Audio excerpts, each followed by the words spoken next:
Bismillahirrahmanirrahim. Assalamualaikum warahmatullahi wabarakatuh.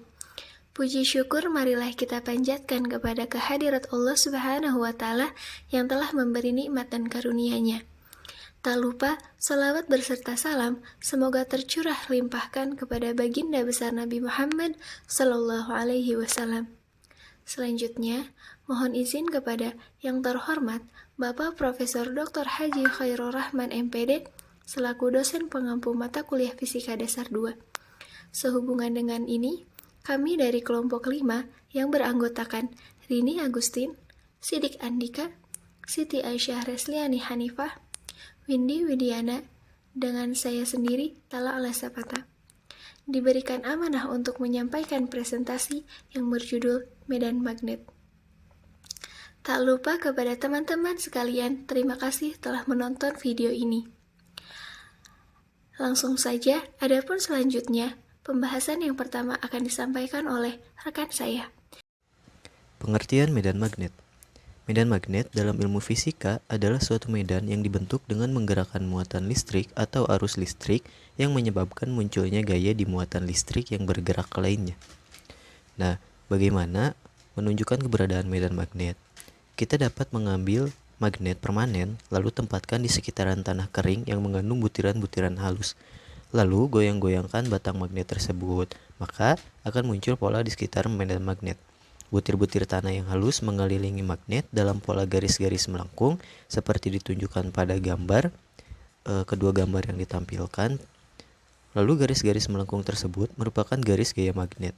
Tanah halus yang dipengaruhi oleh medan magnet mengandung material besi, umumnya besi oksida seperti Fe20O3 atau FeO4. Karena mengandung besi, maka material ini dapat ditarik oleh magnet. Berikutnya, menentukan kutub magnet dengan tangan kanan. Tangan kanan bisa digunakan untuk menentukan arah medan magnet di sekitar kawat berarus listrik. Letakkan tangan kanan saat metode ini dilakukan dengan memegang 4 jari dan ibu jari lurus ke atas. Lalu, Anda mengulurkan ibu jari kanan. Arah ibu jari mengarah ke atas menyatakan arah arus listrik dengan simbol I, sedangkan arah 4 jari lainnya menyatakan arah medan magnet dengan simbol B. Berikutnya, ada sifat medan magnet. Sifat medan magnet ada 4.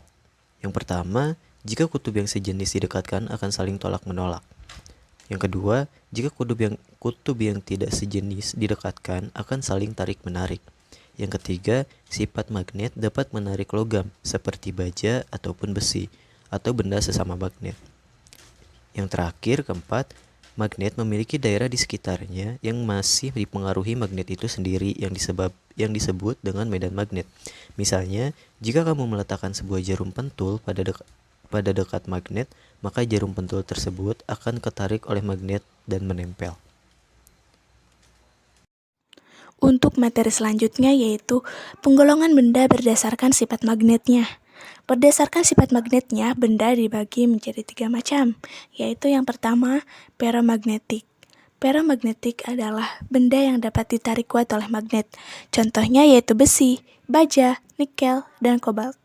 Yang kedua yaitu paramagnetik. Paramagnetik adalah benda yang dapat ditarik magnet dengan lemah. Contohnya yaitu platina dan aluminium. Dan yang terakhir yaitu diamagnetik. Diamagnetik adalah benda yang tidak dapat ditarik oleh magnet. Contohnya yaitu seng dan bismut.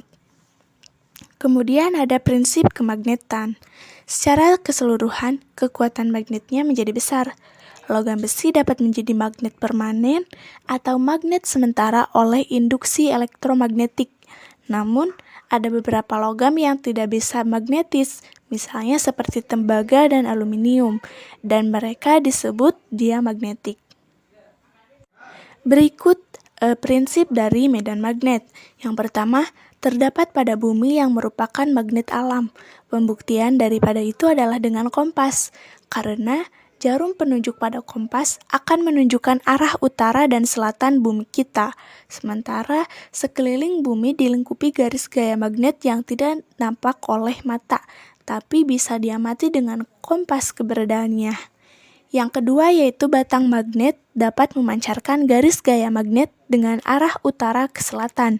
bagian atas kutub utara selatan menunjukkan pola gaya yang kuat. Wilayah netral dari pola garis magnet lemah. Kemudian yang ketiga yaitu bagian netral magnet. Artinya, tidak memiliki kekuatan magnet. Misalnya, ambil beberapa sekrup besi dan pastikan sekrup besi menempel di kutub utara dan kutub selatan. Area netral di tengah sekrup tidak lengket sama sekali dan sekrup jatuh.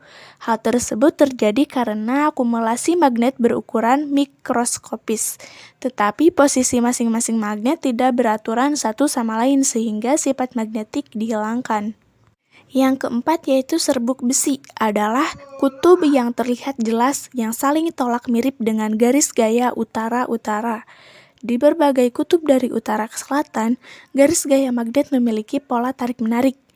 Saling tarik dan tolakan magnet adalah dasar untuk pengoperasian motor listrik. Yang terakhir, arah garis gaya magnet dengan pola garis melengkung mengalir dari arah kutub utara menuju kutub selatan mengalir di dalam batang magnet.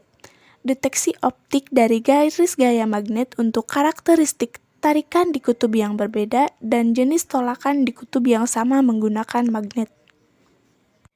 Kemudian ada gambar kutub magnet. Nah, perhatikan gambar tersebut, magnet memiliki dua kutub, yakni kutub utara dan kutub selatan. Dari gambar tersebut ada 4 aturannya, yaitu pada gambar yang pertama, kutub selatan bertemu dengan kutub selatan, maka akan saling tolak-menolak. Pada gambar yang kedua, jika kutub selatan bertemu dengan kutub utara, maka akan saling tarik-menarik. Pada gambar yang ketiga, jika kutub utara bertemu dengan kutub utara, maka akan saling tolak-menolak. Dan yang terakhir, gambar keempat, jika kutub selatan bertemu dengan kutub utara, maka akan saling tarik-menarik. Mengapa demikian? Karena apabila kutub magnet yang sejenis didekatkan satu sama lain, kedua kutub akan saling tolak-menolak. Begitu juga sebaliknya. Untuk materi selanjutnya akan disampaikan oleh rekan saya. Garis gaya. Garis gaya yaitu lintasan kutub utara dalam medan magnet atau garis yang bentuknya sampai pada kuat medan magnet di tiap titik yang dinyatakan oleh garis singgungnya. Adanya medan magnet bisa digambarkan dengan garis-garis gaya magnet.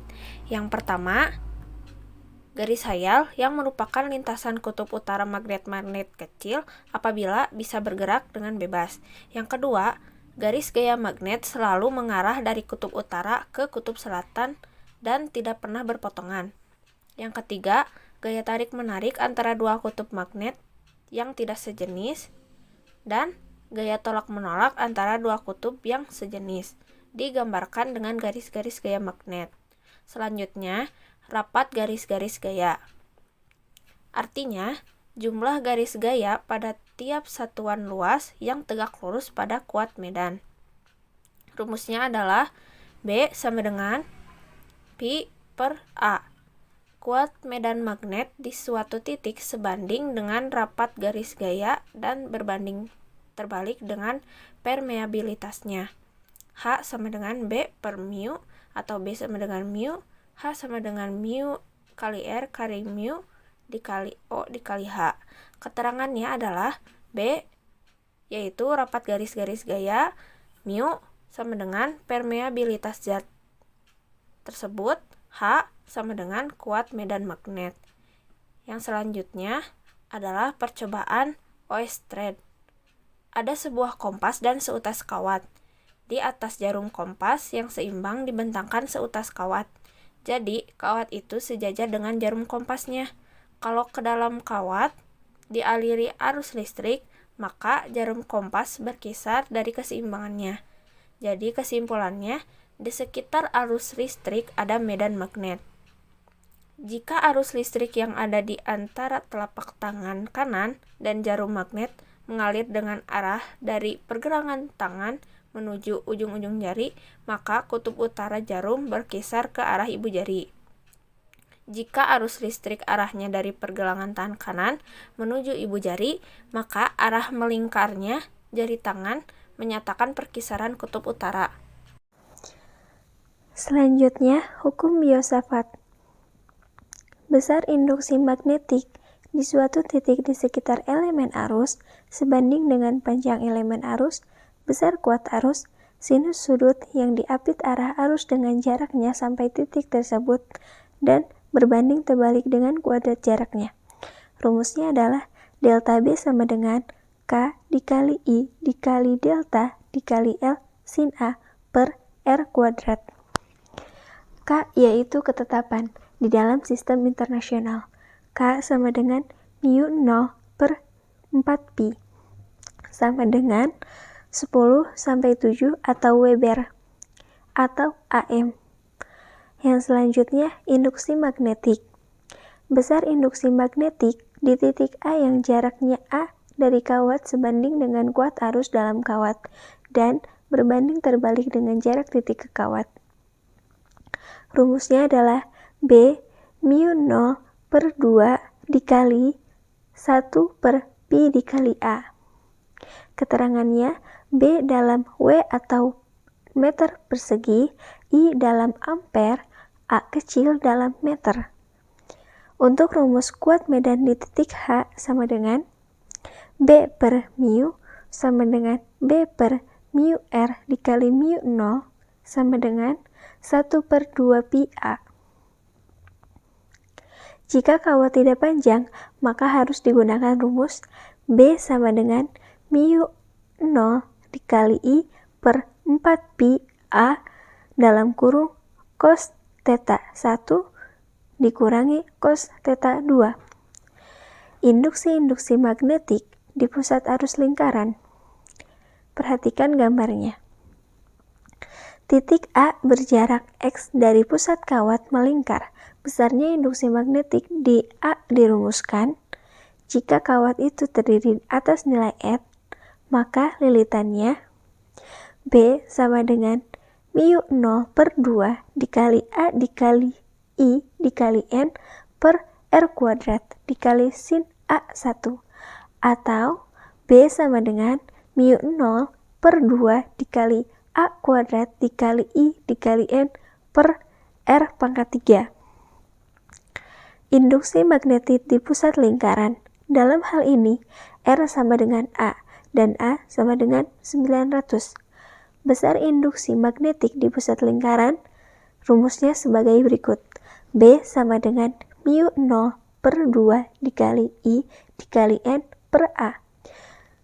B dalam W per M kuadrat, I dalam ampere, N dalam jumlah lilitan. A jari-jari lilitan dalam meter. Arah medan magnetik dapat ditentukan dengan aturan tangan kanan.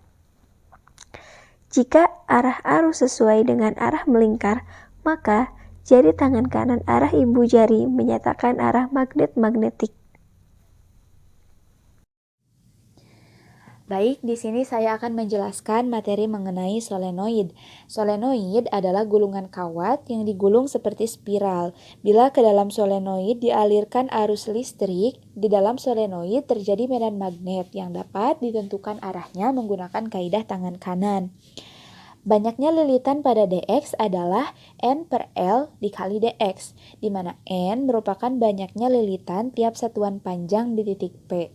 Adapun rumus induksi magnetik di tengah-tengah solenoid adalah B sama dengan mu 0 dikali N dikali I, di mana B merupakan induksi magnetik, mu 0 merupakan konstanta permeabilitas, N merupakan banyaknya lilitan, dan I merupakan kuat arus. Kemudian materi yang selanjutnya adalah gaya Lorentz. Ketika seutas kawat Peki ditempatkan di antara kutub-kutub magnet ladam, kemudian ke dalam kawat dialirkan arus listrik. Ternyata kawat melengkung ke kiri. Gejala ini menunjukkan kalau medan magnet mengerjakan gaya pada arus listrik. Nah, gaya tersebut disebut dengan gaya Lorentz. Vektor gaya Lorentz tegak lurus pada arus listrik dan induksi magnetik. Arah gaya Lorentz bisa ditentukan dengan menggunakan kaidah tangan kanan. Kalau arah meringkal jari-jari tangan kanan sesuai dengan putaran dari arus listrik ke induksi magnetik, maka arah ibu jari menyatakan arah gaya Lorentz. Nah, materi selanjutnya yaitu mengenai rumus medan magnet. Ketika medan magnet merupakan besaran vektor, maka terdapat dua aspek untuk mengukur medan magnet, yaitu besarnya dan juga arahnya. Untuk mengukur arahnya, kita dapat menggunakan kompas magnet. Ketika kompas magnetik diatur di sekitar medan magnet, arah jarum kompas pada titik-titik ini mengikuti arah medan magnet. Pada rumus medan magnet, besarnya medan magnet dituliskan dengan simbol B. Menurut sistem internasional, satuan dari medan magnet adalah Tesla, diambil dari nama Nikola Tesla. Tesla didefinisikan sebagai ukuran dari medan magnet. Sebagai contoh, kulkas kecil menghasilkan medan magnet sebesar 0,001 Tesla. Terdapat satu cara untuk membuat medan magnet tanpa menggunakan magnet, yakni dengan mengalirkan arus listrik. Jika kita alirkan arus listrik melalui kabel, contohnya dengan menyambungkannya ke baterai, dua fenomena akan terjadi, yaitu semakin besar arus yang mengalir dalam kabel, maka semakin besar medan magnet yang dihasilkan. Adapun rumus dari medan magnet adalah B sama dengan mu0 dikali I per 2pi dikali R, di mana I adalah besar arus listrik, kemudian R merupakan jarak dari kabel, dan mu0 merupakan konstanta permeabilitas. Adapun nilai dari mu0 adalah 4pi dikali 10 pangkat min 7 Tesla meter per ampere. Alhamdulillahirrabbilalamin, materi presentasi mengenai medan magnet telah selesai kami sampaikan. Kepada Bapak dosen dan teman-teman sekalian, terima kasih telah menonton video ini. Semoga kita semua mendapatkan keberkahannya.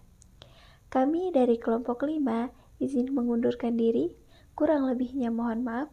Wassalamualaikum warahmatullahi wabarakatuh.